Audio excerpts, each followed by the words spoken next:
Okay, today we're going to talk about figurative language, and in particular using figurative language in relation to poetry. Now, as you see, there's three types of figurative language: figures of thought, speech, and sound. Now, there's some debate about where thought and speech are different, but we will talk about those. We're going to separate them for the purposes of breaking up the ideas and make it a little bit easier to learn about and study.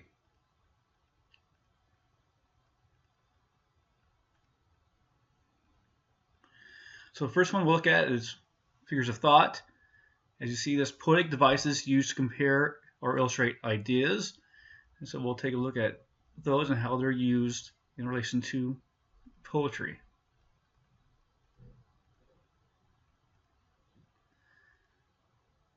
The first one we'll look at is simile.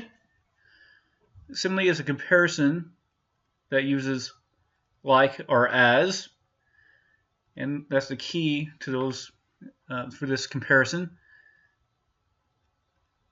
So when you're looking at similes, for example, you'll have your hair is like a bird's nest.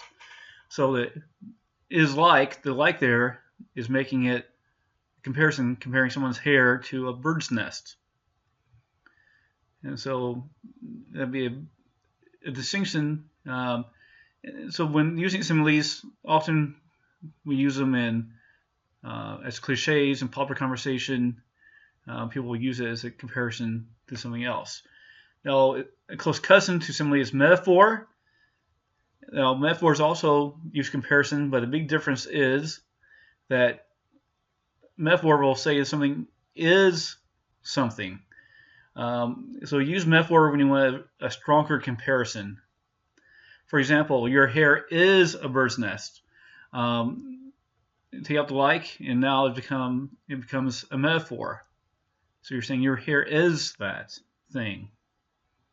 So you're really trying to make a stronger comparison to the fact that the hair is a big mess and looks like a big bird's nest.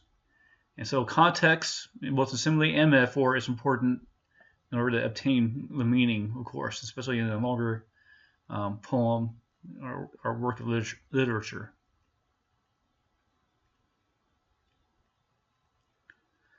Next one is metonymy.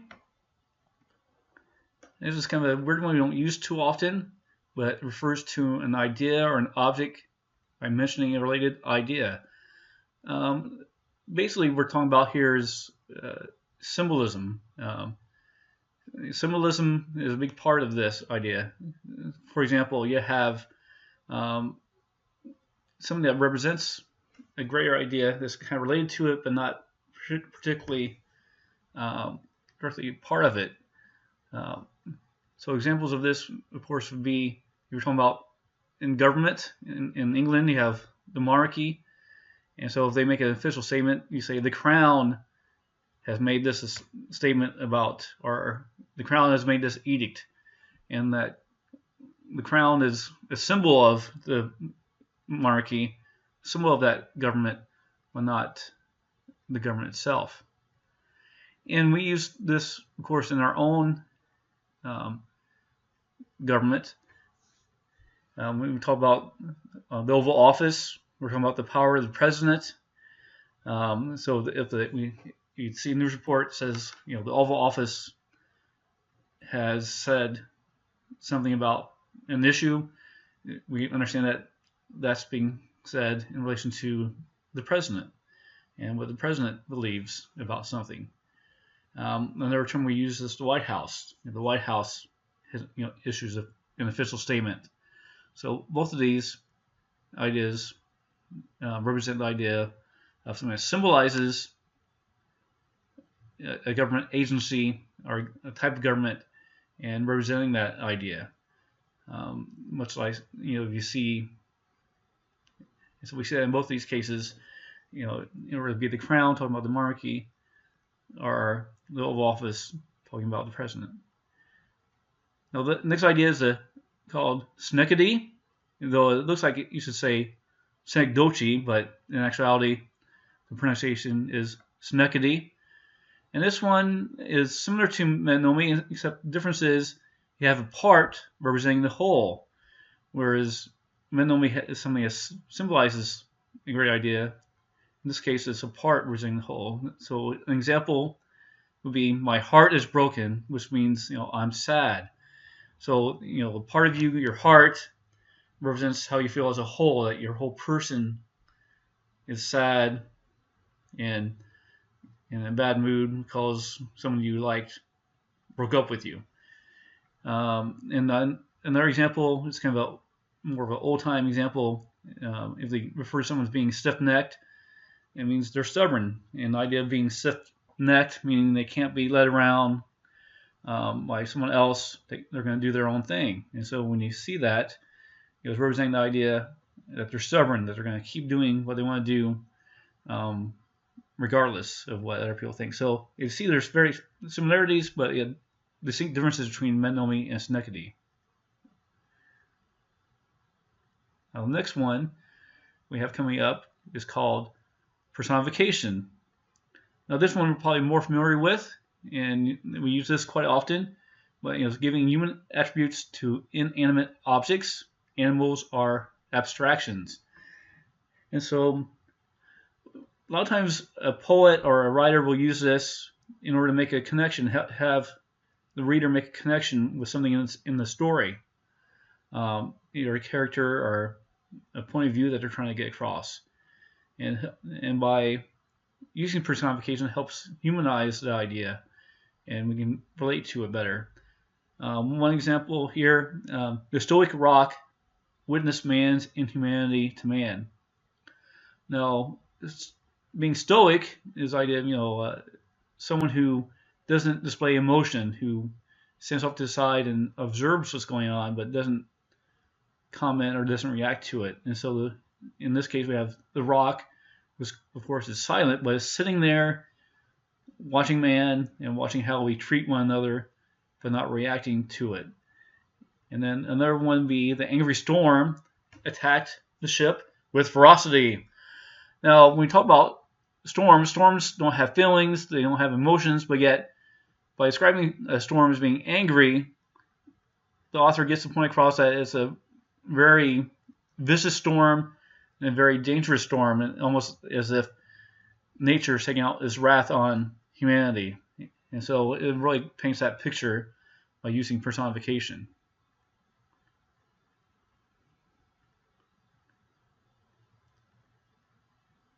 And then last but not least is hyperbole.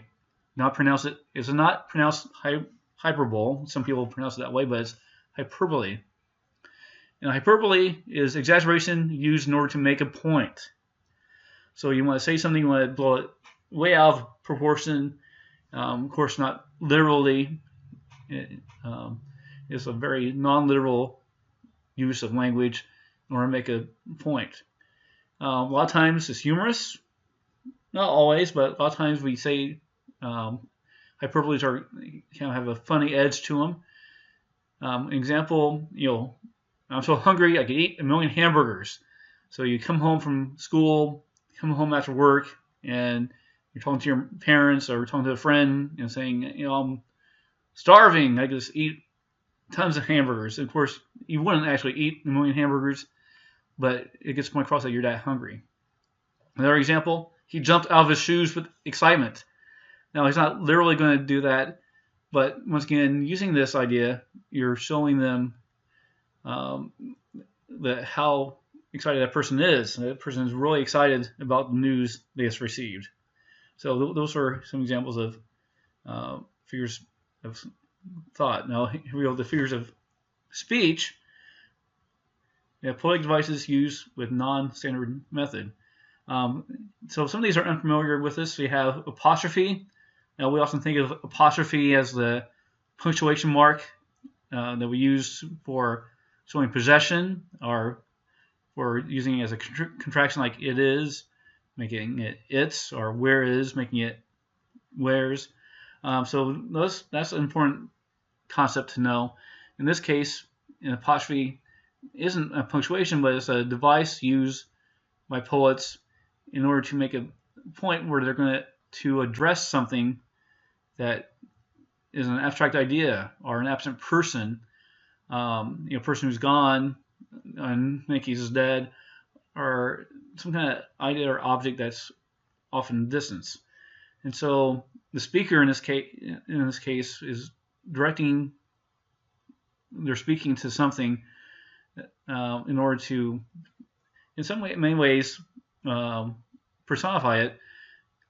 With the idea that they're interacting with something and having imaginary conversations are ideas, kind of rhetorical ideas, if you will. And a couple of examples, death, where's thy sting? Ready to go, Joe DiMaggio. Of course, you see here with death, there's a little bit of personification here, but the idea here with apostrophe is that the speaker is actually addressing death and having a conversation with it. Where did you go, Joe DiMaggio, from the famous Simon & Garfunkel song. Once again, Joe DiMaggio is a real person, but in this case, Joe DiMaggio is more like an idea. He's an absent person. So he represents something, and they're kind of talking to the idea of what Joe DiMaggio might represent and interacting with that idea, and as they're questioning society and what's going on in the world around them. Now, next one is an antithesis, and this one's pretty easy to see. This idea of contrasting ideas connected in a phrase or clause. So the idea you're going to look at opposite ideas, and that these opposite ideas are trying to help make a point. That by showing something one way and then showing it as opposite, you're going to lead the reader to come to an idea that you want them to come to about something. And so it can be used in a way that you say, here's what a good person does, here's what a bad person does, you should do what the good person does. And so you're contrasting those two ideas, encouraging them to act in a positive way, because if they don't, they'll end up like the bad person. And so you see this used a lot in Eastern poetry, especially Hebrew poetry. And for those that are familiar with Proverbs, you see a lot of that in the book of Proverbs. Now, kind of related idea is the idea of parallelism. And like antithesis, this is where you're showing the similarities of an idea through different stanzas or throughout the verse in order to encourage a right attitude or way of thinking. So in this case, you might say, give several examples of how a good person might act in different situations in order to get the point across is this is how you should act. So these figures of speech, an idea, you're taking language and using it in a way to help make your point and being effective with that. Now, the third part is figures of sound. Now, this one's probably the easiest one for us to relate to.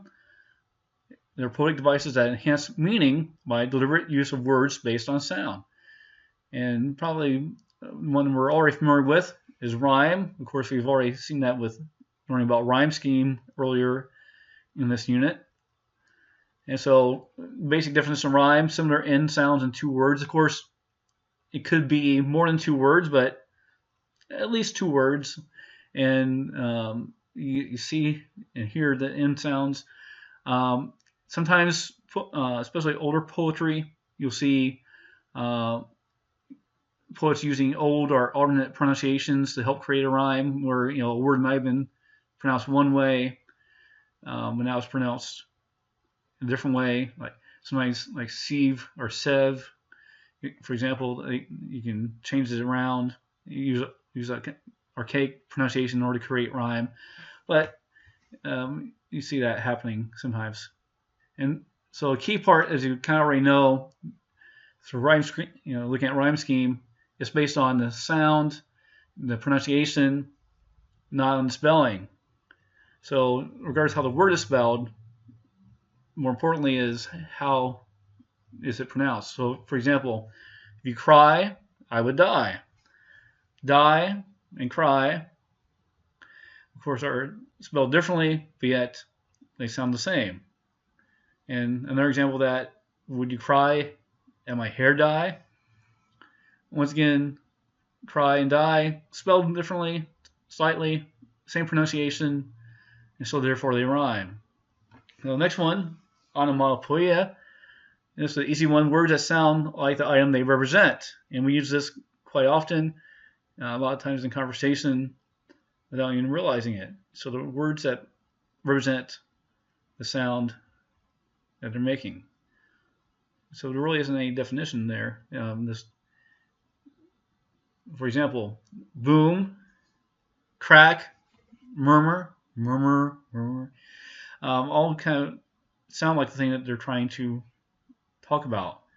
Then the last one, another one, alliteration, is repetition of consonant sounds in a phrase or sentence. And with alliteration, this is usually located at the beginning of words. So the beginning of a word put together. And for example here, she sold seashells by the seashore. And as you see there, you have the repetition of the SH words sound. But mainly in this one too, the S from sold seashells and the seashore represent that better. And then consonants, repetition of consonant sounds in the middle or end of words within a sentence. Now this is slightly different than alliteration, but very similar. And the key being that you're looking for more of the repetition within the middle of words, like in this case, Booker and baked the K's, while mailman and mauled, repetition of the L's there. And assonance, once again, it's repetition of sounds, but in this case, vowels. And you see here the repetition of the E sound.